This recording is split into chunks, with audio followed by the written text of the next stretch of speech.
anything in my little storage box I need to grab.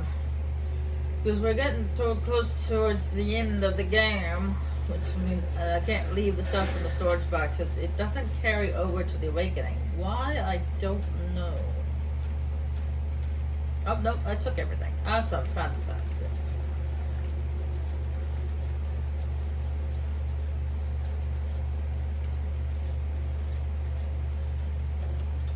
Why it doesn't carry over to the Awakening, I don't know. I've never understood that.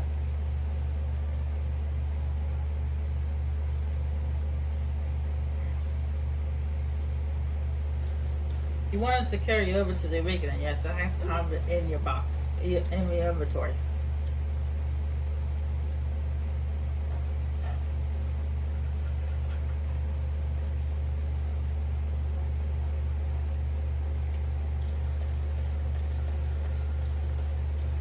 What say you?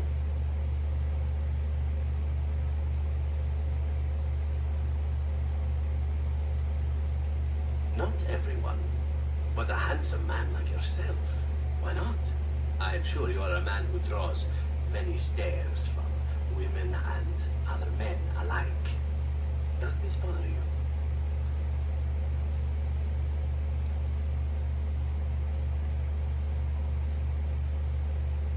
Does, actually. Then I shall stop. Please accept my apologies. Now that that is out of the way, shall we move on? With my eyes fastened elsewhere, I assure you.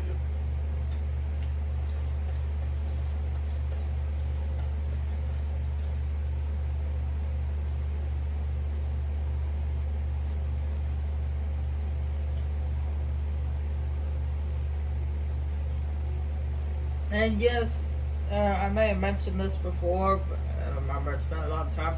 But yeah, our old friend is bisexual, apparently. He both likes men and women. So, I guess I told him to stop doing that.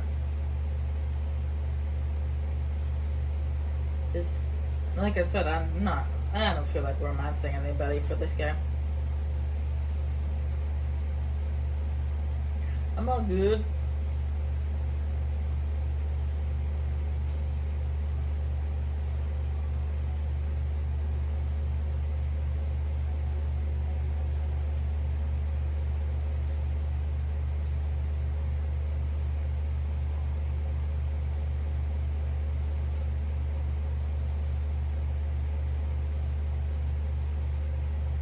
Everything brings us closer to victory.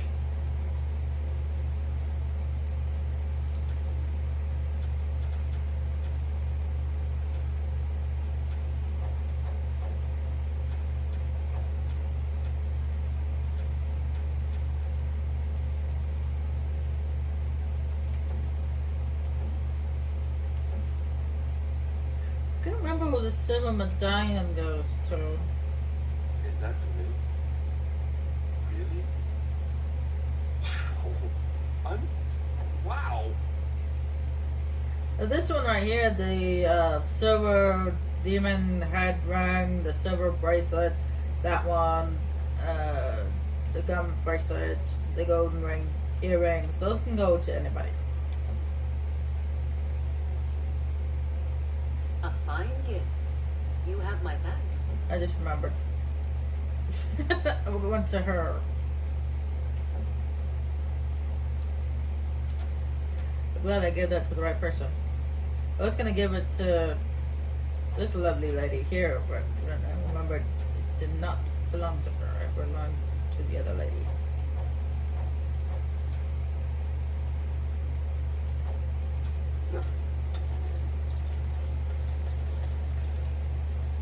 I was just thinking about what happened to the elves, and I am reminded of a song sung to me many years ago. It was when my mother died, and this wise elven woman comforted me and told me that we shouldn't fear death or hate it. Death is just another beginning. One day, we must all shed our earthly bodies to allow our spirits to fly free.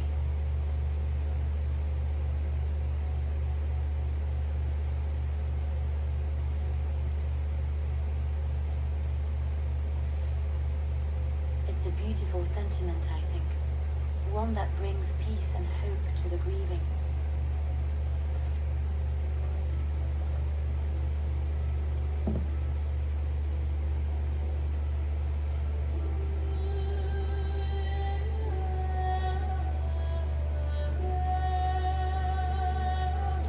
She has a nice singing voice.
Damn, girl! I see why guys like you. Your voice is beautiful. Thank you so much. For leading me to an errand, of course. You led me to an errand. You persisted, even though I was sure all you were going to find was a dead end. I will never be able to repay you for what you've done for me. Finding an errand allowed me to bring that chapter of my life to a close. I've been free. A great weight has been lifted off my heart. This moment, it feels like the moment before the sunrise, when all the world is still, holding its breath, waiting for first light. I can stop thinking about my past and look forward to the future. Thank you, my friend. You will always have my gratitude.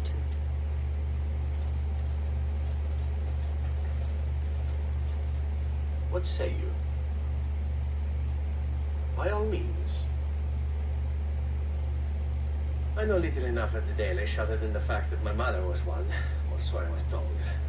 She had fallen in love with an elven woodcutter and accompanied him back to the city, leaving her clan behind for good. And there, of course, the woodcutter died of some filthy disease and my mother was forced into prostitution to pay off his debts. Oldest tale in the book. How should I know? My mother was a whore, as you'll recall. None of the other elven boys in the whorehouse knew their fathers. I was not so unusual. I didn't know my mother either, of course. She died giving birth to me. My first victim, as it were. We were all raised communally by the whores. It was a happy enough existence, ignoring the occasional beating, until eventually I was sold to the crows. I brought a good price, so I hear. My original point is that my mother's Dalish nature was always a point of fascination for me. Through all the years of my crow training, the one thing of my mother's that I possessed was a pair of gloves. They were of Dalish make, I knew that much, and beautiful. I had to keep them hidden, of course, as we were not allowed such things. Eventually, they were discovered, and I never saw them again. I don't feel anything about them. Oh, we heard about them in the city, even deep in Antiva. I even had the notion once to run off and join them. Naturally, the reality did not live up at all to the fantasies I had constructed as a boy, staring at those gloves. But such is life. Come, enough talk of the Dalish. Let us move on. Ask away. Of course.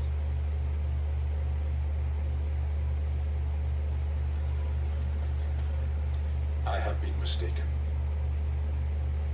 You are a soldier worthy to stand among the Beresad. I did not think so when we first met. You did, of course. The day will come when the Arishok sends us here. On that day, I will not look to find you on the battlefield. In time. There is no point in dwelling on it. We should move on. Speak, then. Perhaps if humans sought wisdom beyond the walls of chantries, they might find it now and then.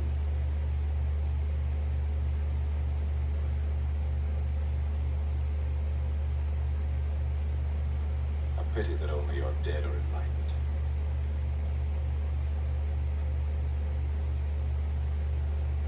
Wisdom is like breath. You need it, but no other can give you theirs. It's everywhere. In every moment of eternity, there is a chance to find it. You have only to reach for it. There is little point in pursuing this. We should move on. As you wish.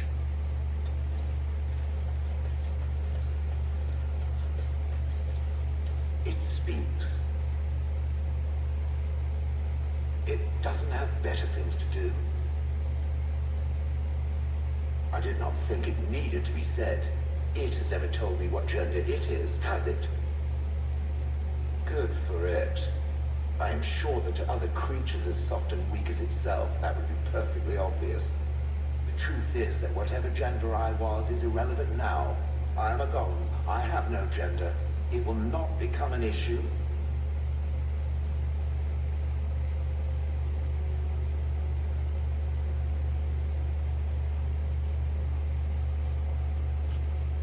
Good. Let us leave it at that. Now, let us crush something soft and watch it fountain blood. That is a girlish thing to want to do, yes? It's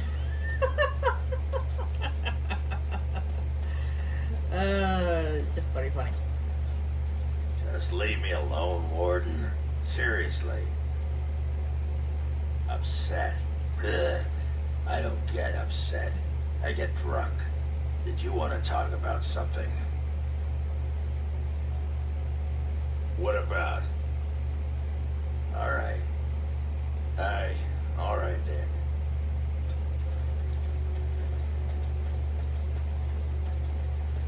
Alright, only one last person to talk to, and that's Morgan.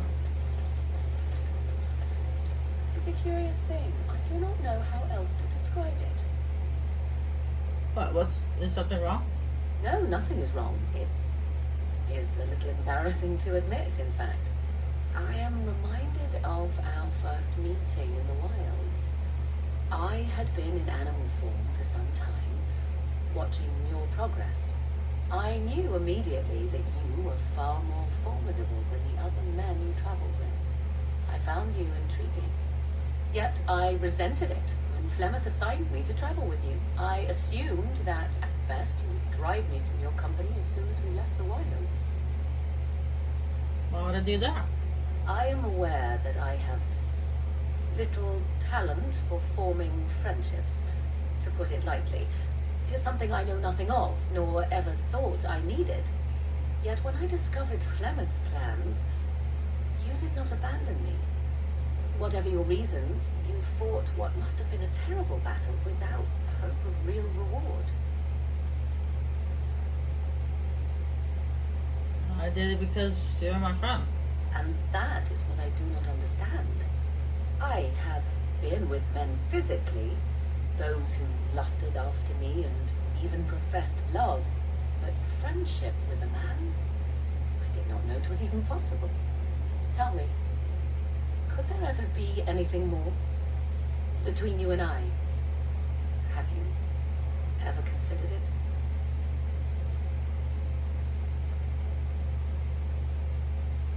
As I thought. I had to ask, of course. Still, 'tis good to think that we are friends. Of all the things I could have imagined when Flemeth told me to go with you, this would be the very last. I want you to know that while I may not always prove worthy of your friendship, I will always value it. But enough of such idle talk. There are more useful things to be done, surely. Yeah, let's check. I was about to say, let's check to see if anybody needs to be leveled up.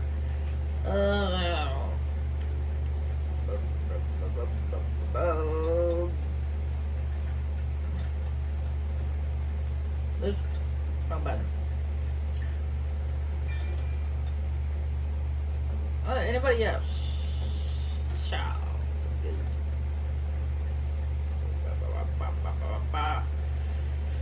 I really don't know what to put it in for you there, buddy. I guess I'll just stick it in house.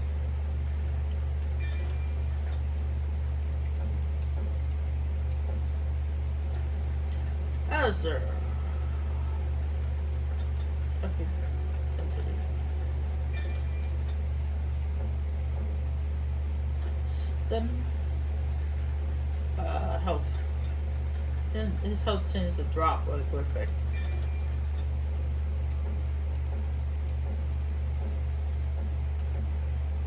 And next. Health.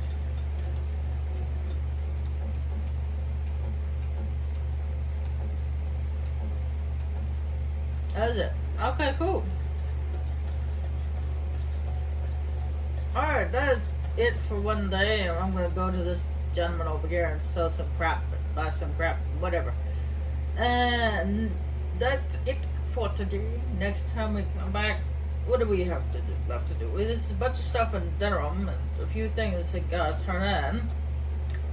But other than that, all that's left is to return to the Owl Redcliffe to let him know that everybody has been recruited for the Blight, so we can begin the land meet. But that will be for next time. Bye.